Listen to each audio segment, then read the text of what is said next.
everybody, and welcome to the Carmichael workshop. You might remember that I recently built this Whac-A-Woodworker Whirligig for this year's Whirligig Wars contest. While I didn't do a regular video, I did capture the build footage while I was making it.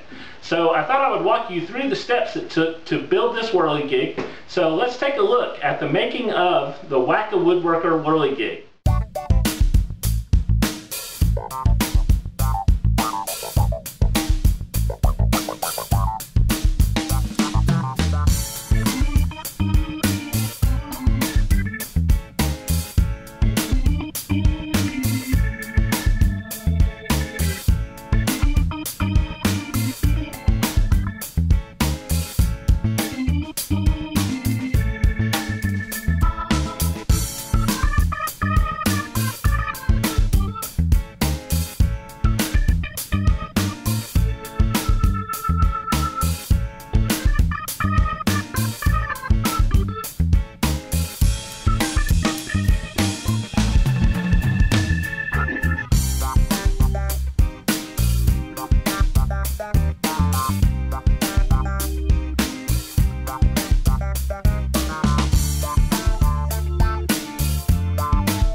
Well, I hope you all enjoyed watching the making of the Whac-A-Woodworker Whirligig.